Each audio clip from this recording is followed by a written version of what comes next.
Good morning. Are you glad to be here today? Yes. Then turn to a neighbor and say, I'm glad to be here today. Now turn to another neighbor and say, I'm glad you're here, so I'm not here by myself. Because you may be glad to be here, but if it was just me and you, it would be a little awkward. Not only am I here this weekend to share this amazing time with you, but my family and I also came into town this weekend to be part of a wedding, a beautiful wedding for one of our dearest, closest friends, Rachel, and her husband, Bill, who are sitting right over here.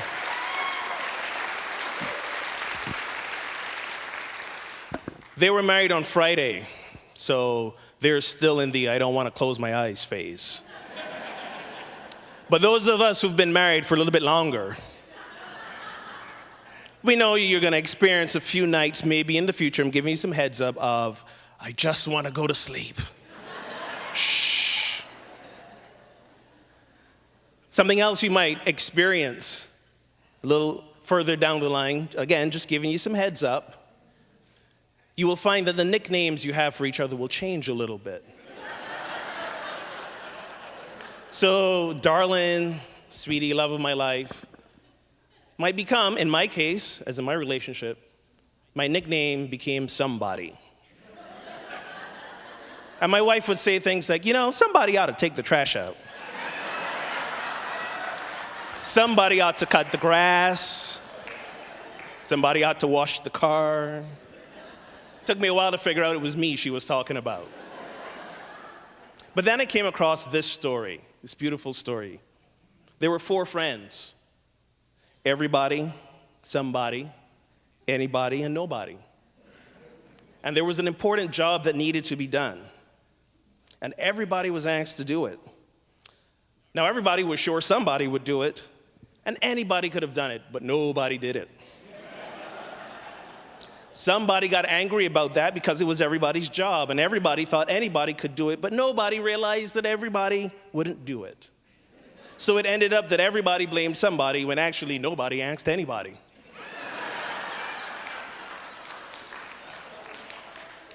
After I discovered this story, when my wife would say things like, somebody ought to sweep the gutters, I said, yes, but anybody can do it. To which my daughter would say, wait, does that make me nobody? Because I don't want to be nobody. So we had to kind of clear that up a little bit. Being in relationship with each other can be sometimes challenging. It can be. And sometimes we think it would be easier if the other person were more like us. That's not going to work. Let me just tell you right now. If I was dating someone or married to someone or in relationship with someone who was more like me, it would be a disaster. I don't know how my wife has put up with me for 14 years, but bless her for doing it. But here are some of the things I would tell myself if I was in relationship with myself. No matter how often you put those dishes in the sink and leave them to their own devices, they're not going to wash themselves. When we go out to a restaurant, don't order what you want and then eat my food. And regardless of your good intentions and how many tools you own, let's just admit that after you fix something, it's worse. And then we say to ourselves, but you know what? If that other person were on the same spiritual path as I was on, it would be easier too. My wife happens to be a unity minister as well. You don't get more on the spiritual path, the same path, than being married to another unity minister. And let me just tell you, having someone there 24/7 to help hold you spiritually accountable, not as much fun as it seems on paper. But we do okay. We do okay. Because you see, here's the kicker. Here's the thing I want you to hear and learn and understand. The importance of relationship as a spiritual practice is this: the quirks, the idiosyncrasies, the other thing about the other person that sometimes rubs us the wrong way is really the thing that we have to learn about ourselves. And we kind of know this already, but in unity, and I'll speak for myself, I won't speak for anyone else. When I first got into unity, I heard a lot of things like, oh, well, this is not about me, that's their issue. When I first got into unity, I didn't want to do a lot of what we call shadow work. I heard a lot about just seeing the light in others and seeing the light in myself. The light is there, and sometimes it's got a lot of layers to get through. And how do we heal those wounds and get through those layers? Often it is by being in relationship with another. Because when they do that thing that kind of bugs you, what they're doing is shining the light in some of those dark corners of your spirit and your psyche that you hadn't taken a look at in a long, long time. In order to experience the best of a relationship, we have to bring the best of ourselves to it. But the paradox is that the only way we can discover the best of ourselves is by being in relationship with another. It's kind of like this catch-22 thing. I'll give you a perfect example. My wife has this wonderful habit of, after using the phone at home, we have cordless phones, she would leave the handset wherever she was at the time she was having the conversation. So our house is generally littered with these hidden handsets because nobody knows where they are. The phone would ring, and I can't find a handset to answer the phone. This used to annoy me to no end. And I would try my best to get her to change. First, I tried the fear tactic. You know, one day we're going to have an emergency and we're going to need to call 911 and we won't know where the phones are. Please put the phones back. That did not work. So then I tried a little, what I will call metaphysical malpractice. I said, you know, you leaving these phones all over the place, it might be a reflection of the divine chaos that's going on inside of you. Perhaps you might want to take a look at that. Now, I was really being a hypocrite, because if you ever see my office space at home, you know I'm not about order all the time. So we had to work on that with each other. And I realized, yeah, that was my bad. Did a lot of forgiveness work we both did on that one.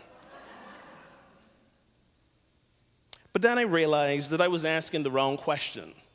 The question was not, what is wrong with her that this happens? The question is, why does it bother me so much?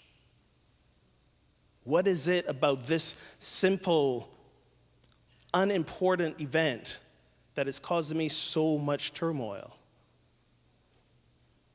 So I asked the question, took the question to silence, into meditation. And after a few weeks of this, a memory came up. A memory of something that I thought that I had healed, come to terms with, forgiven, but apparently I hadn't. As was mentioned before, I grew up on Barbados, a tiny fly speck of an island in the Caribbean.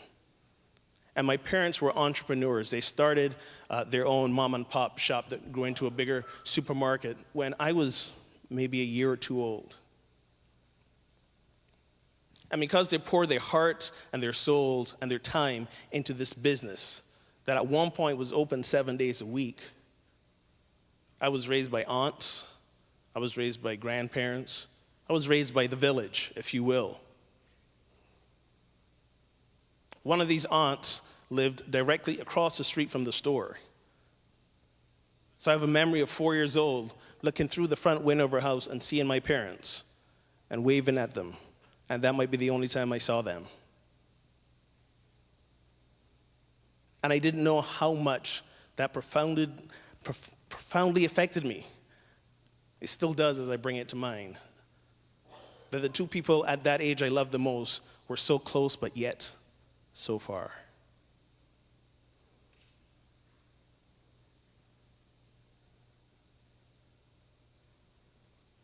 I felt misplaced as a child. Didn't know it then, but eventually I would come to realize it. I felt misplaced as a child.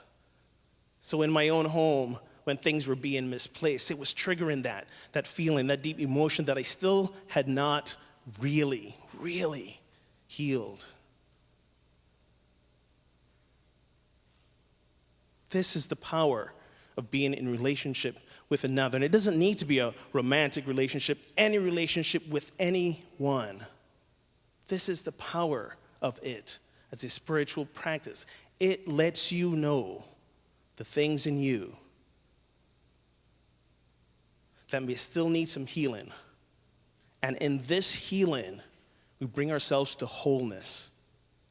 Because this is what spiritual practice is about. Bringing ourselves to wholeness. And we can come together on Sunday mornings. We can come together in meditations. We can go to retreats. These are all wonderful things. But what happens during the other hours of the day? Spiritual practice doesn't have to stop. Because there are others in our lives who will give us the opportunity to be in practice.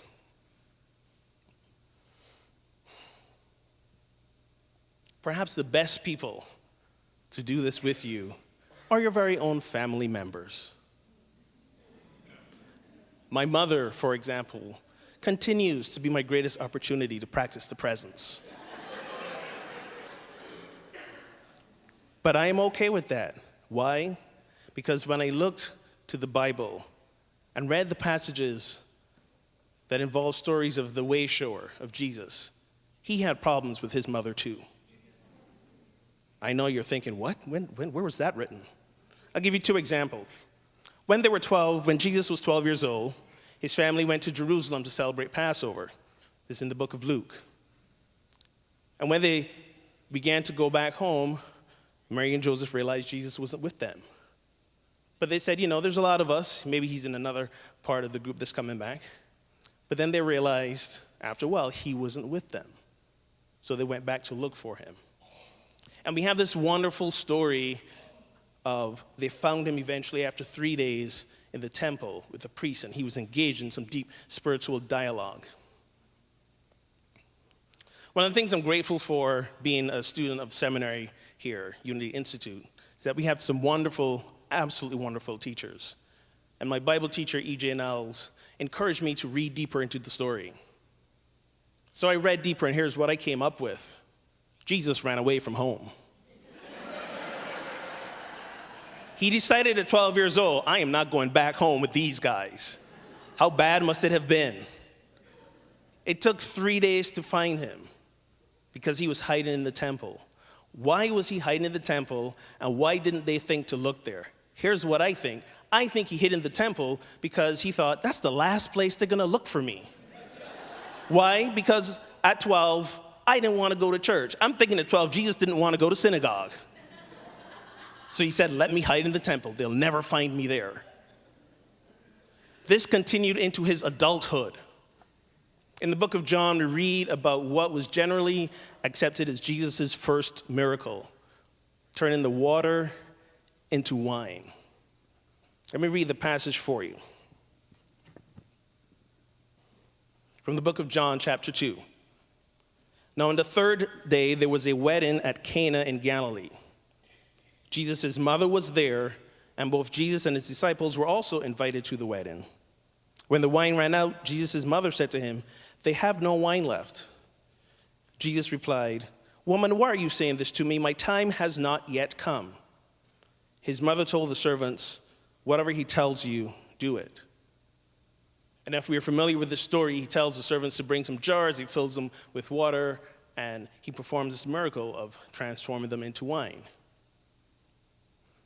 Now, if his relationship with his mother was any way, shape, or form like the relationship with my mother, something went down between that my time has not yet come and the mom and Mary saying, do what he tells you. Something went down.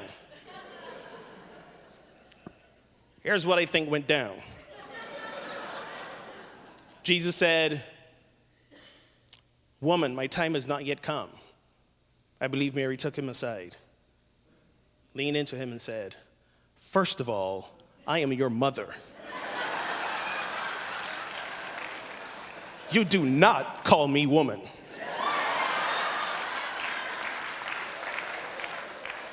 Don't confuse me with that other Mary you run around with.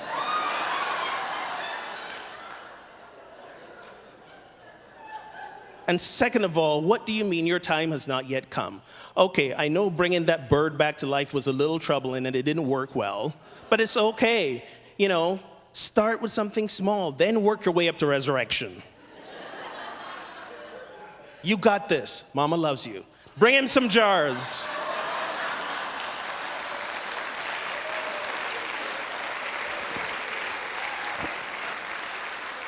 And if you're wondering why maybe we didn't hear any of that, it was because I believe as Jesus was performing his miracle, Mary looked back to the disciples who were eavesdropping and said, if you write any of this,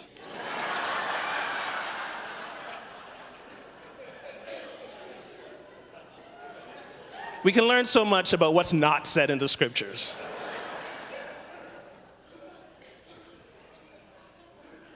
Later in life, when Jesus would tell the story of the Good Samaritan, I believe that it wasn't simply about who is our neighbor, as in everyone. I believe one of the key pieces of that story was that by helping, by being in relationship with everyone, we all become better people.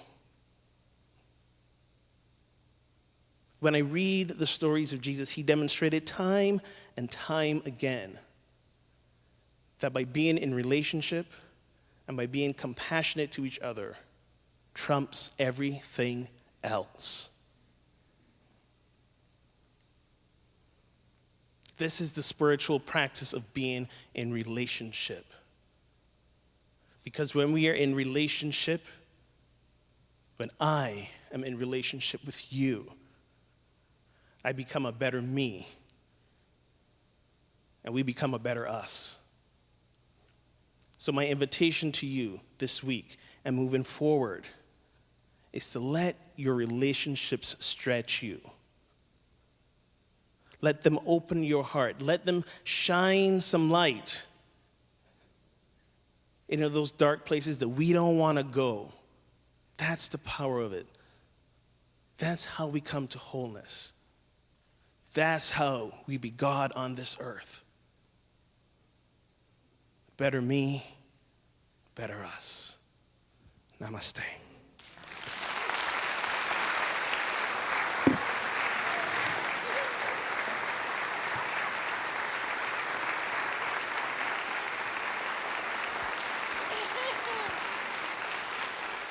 Reverend Ogun Holder, was he brilliant or what? Brilliant, fantastic. We are blessed. If you want some more of that laughter medicine, you can meet him in the bookstore. He'll be greeting people and signing his book, Rants to Revelations. What a blessing it is to have you here today, Ogun.